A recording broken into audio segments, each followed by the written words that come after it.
Hi everyone, welcome back to our channel. This is Om and today we are going to study design of two-way slab. So we have already completed the design of one-way slab and I have already explained the design procedure of two-way slab. So I have hope that you have seen all my previous videos on design of one-way slab and then design procedure of two-way slab. Once you are done with all those videos, then you will be very comfortable with the design of two-way slab, because I will relate all my ideas or all my steps with my previous videos that I have already explained, so you can relate all those videos with this one. So what we will do in today's video, so we will first calculate the aspect ratio, then we will calculate the effective depth, then we will calculate the effective span, and meanwhile we will keep checking our calculations so that we don't make mistakes over there. Next, what I missed in my previous video, that once you calculate the moment, you don't just directly jump to the calculation of the AST required. First you have to check the MU limit. So from where you can find the MU limit, there is a codal provision for that you can find in the clause. Let me just show you here you can see the formula, and rest was okay. So I will just go to the design of two-way slab. So get your notebook, get your pen, and let's start.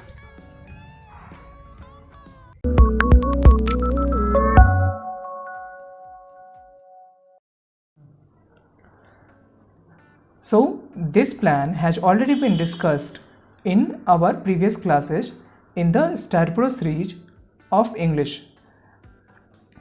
You can see we have made a model in a StatPro on the same plan.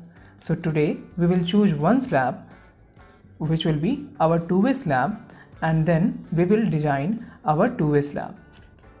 So this length is 2540.46 mm and this length is 3582.05 mm. So we will choose this slab to. So this slab will be required to design our two-way slab. So I will just make a diagram now.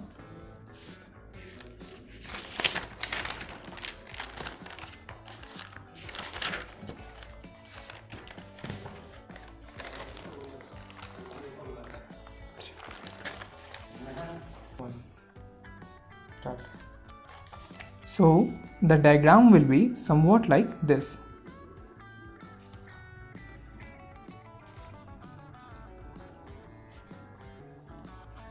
So this is our slab with inner span.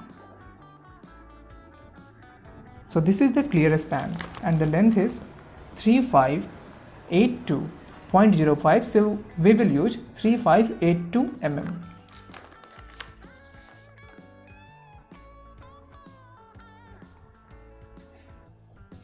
And in this direction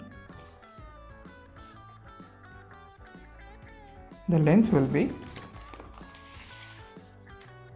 2540.46. so I will use 2541.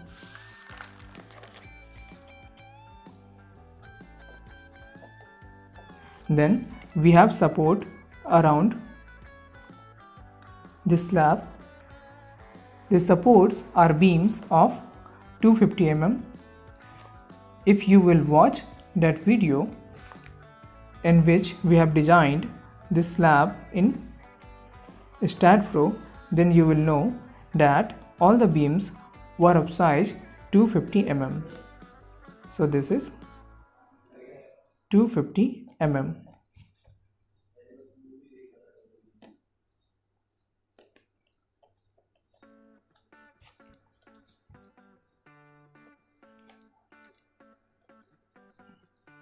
So it's 250 all around.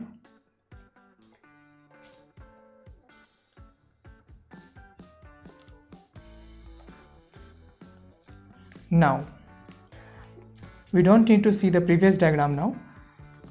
So what we do first? So our step 1 was to calculate the aspect ratio.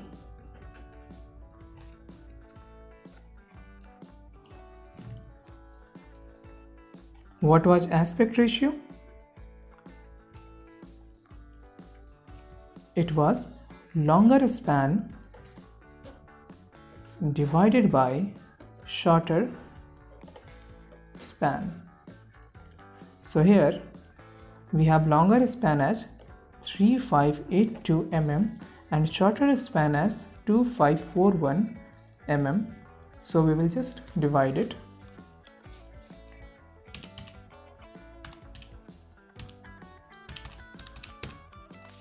It's coming 1.41, which is less than 2. So we can say that it's a two-way slab.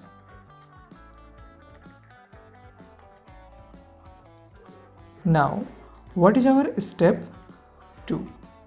So now that we know it's a two-way slab, then we need to calculate the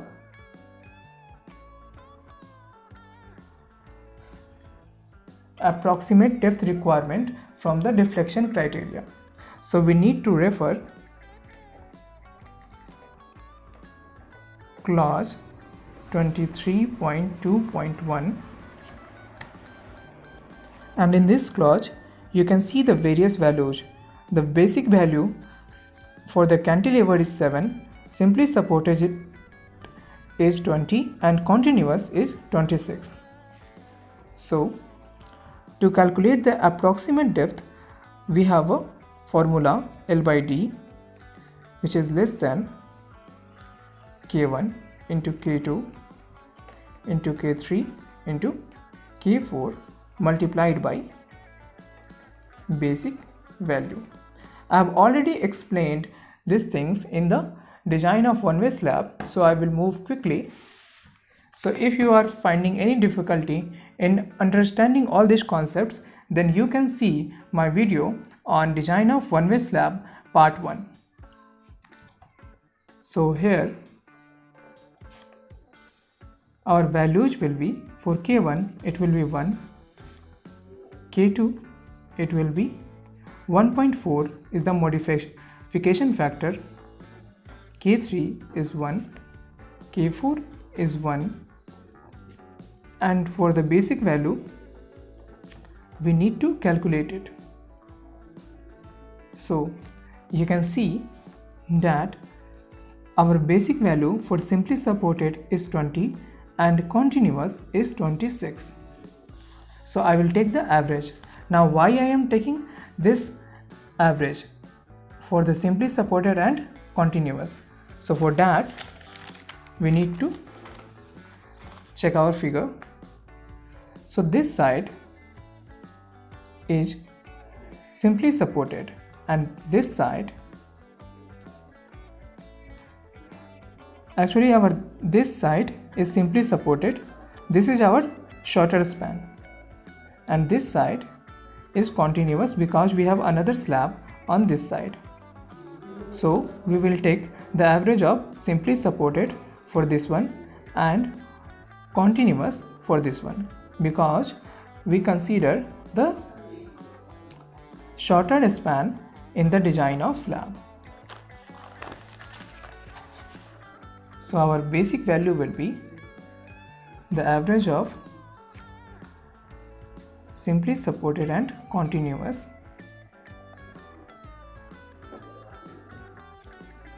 now. We need to calculate it. So our length for the shorter span is 2541 divided by D, and this should be less than all the values multiplied together.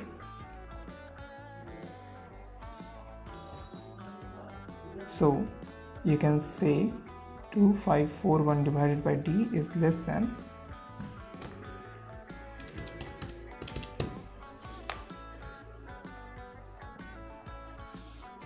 now we can say that our D should be greater than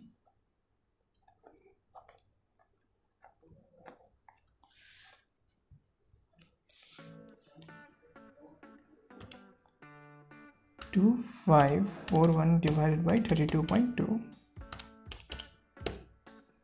which is 78.9.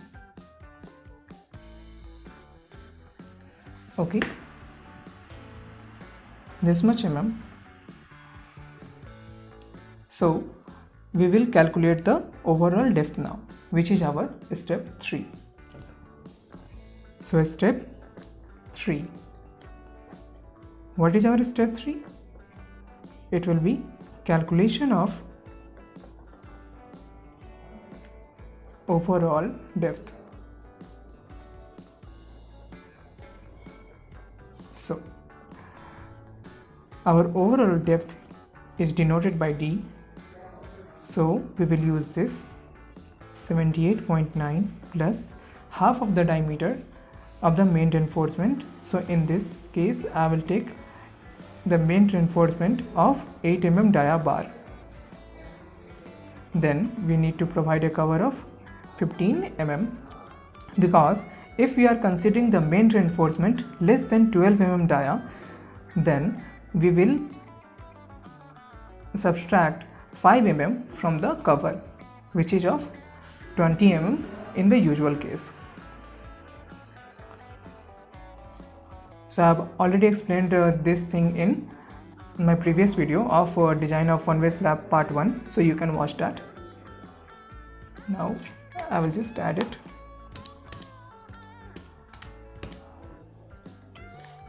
So it's 97.9, which is approximately equal to 100 mm. So our overall depth will be of 100 mm. From here we will calculate the effective depth, which is our small d, and that will be d minus 8 by 2 minus 15. So it will be 100 minus 4 minus 15, which is equal to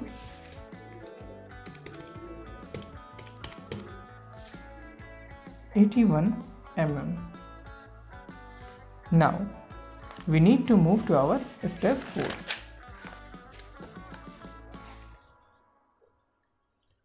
So step 4 will be the calculate effective span.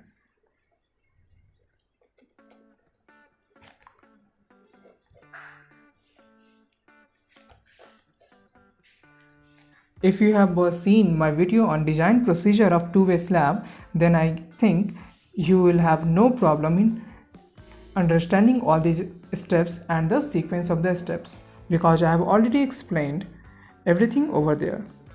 So to calculate the effective span, we have to calculate first longer effective span.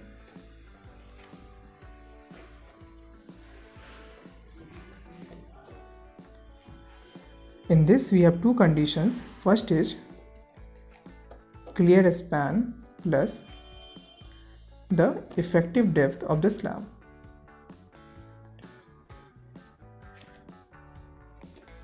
Effective depth of slab, which is in this case our longer effective span is, the clear span is, for the longer span is 3582.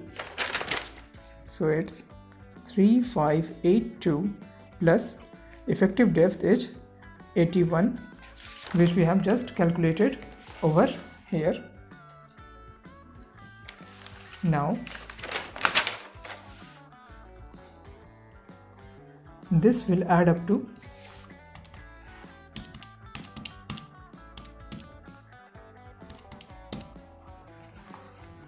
3663 mm. Now in the second case we have to take the center to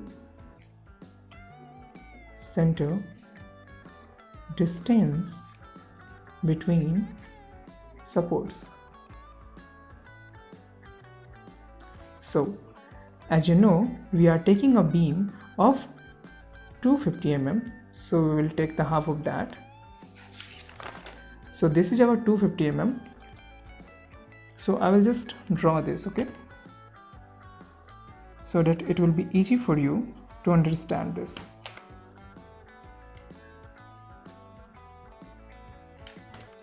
So now we have to measure this distance.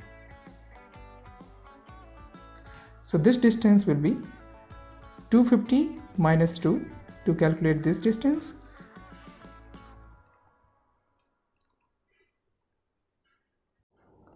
So to measure this distance, it will be equal to 250 divided by 2.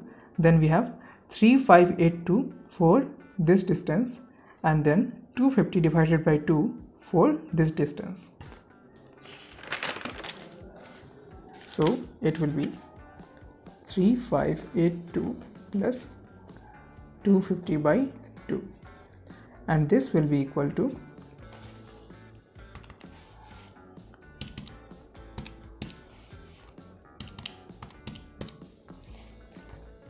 3832 mm.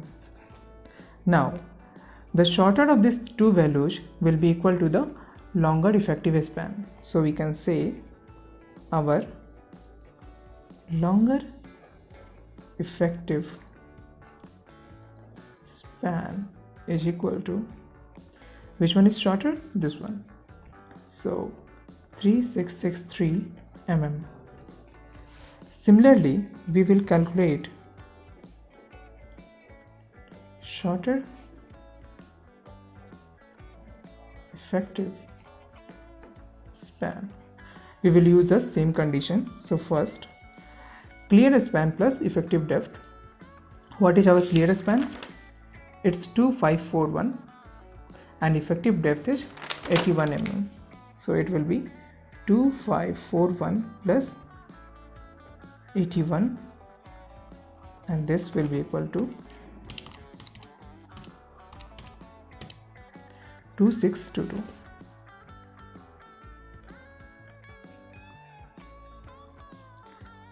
And second is center to center distance between the supports. So again this will be 250 by 2 plus 2541 plus 250 by 2.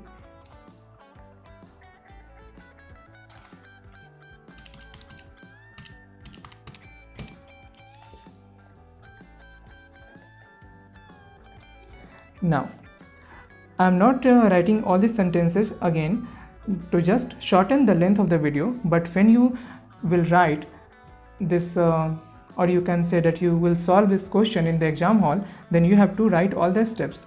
Okay, I'm just restricting the length of the video. Okay, so which one is the shorter value? So our shorter value is this one. So our shorter effective span will be 2622.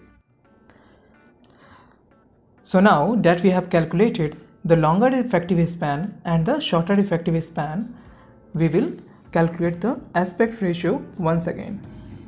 So aspect ratio this time will be longer effective span divided by shorter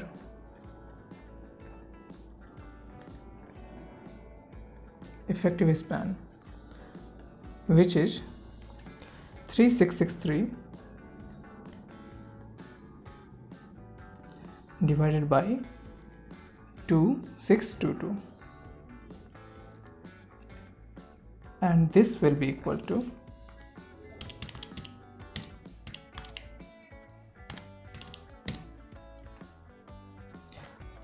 1.397, or you can say it's 1.4. So this will be less than 2. So it will be a two-way slab.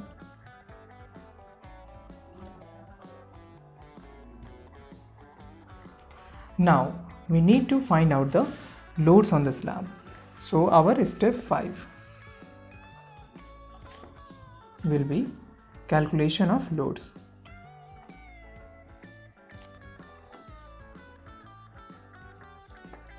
So first of all we will calculate the self weight of slab, which will be equal to the unit weight of concrete multiplied by overall depth. So it will be 2.5 kilonewton per meter square. So we can say we have a dead load of 2.5 kilonewton per meter square. And now, as we have considered the live load while designing in slab as 2 kilonewton per meter square, so we will use the same value over here. So we can say our total load is 2.5 plus 2, which is 4.5 kilonewton per meter square. Now we need to calculate the factored load. So we will multiply the total load with the factor of safety, which is equal to